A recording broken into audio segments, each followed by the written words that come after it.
Aktres na si Gabby Garcia, ibinunyag na nag-audition siya sa Pinoy Big Brother noong 2012.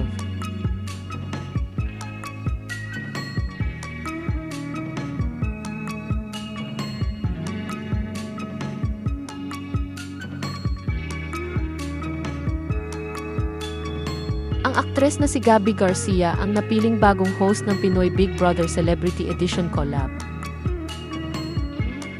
Napanood ang revelasyong ito sa episode ng weekend musical comedy variety show ng GMA Network na All Out Sundays nitong linggo, February 9, 2025. Sa naturang programa, sinabi ni Gabby na excited na raw siya sa pagbubukas ng bahay ni Kuya.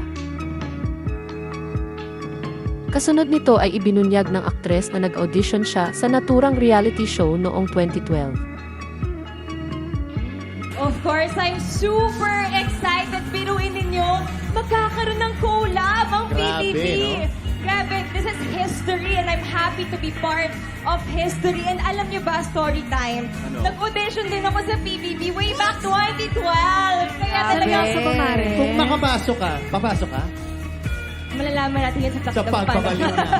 Noong January 2025 ay opisyal nang nilagdaan at inanunsyo ng GMA Network at ABS-CBN ang kanilang co-production agreement para sa Pinoy Big Brother Celebrity Edition Collab. Sa ngayon ay wala pang detalye kung sino-sino ang mga makakasamang host ni Gabby sa bagong edisyon ng PBB, pati na rin kung sino-sinong Sparkle at Star Magic artists ang papasok sa bahay ni Kuya. Samantala, ipinost naman sa Instagram account ng aktres ang lumang larawan niya nang mag-audition at nakapila siya sa PBB noong 2012 at may hawak na number na 03951.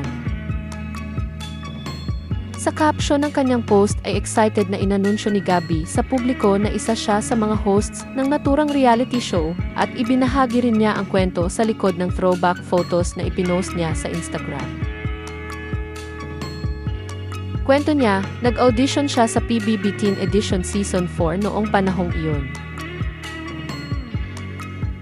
Anya, fun fact, back in 2012, I auditioned for PBB Teen Edition Season 4. Fast forward to 2025. Looks like I was meant to host it instead. Or who knows? Maybe there's still more in store. This is a huge milestone, and I can't wait to share this experience with all of you. Game na ba kayo?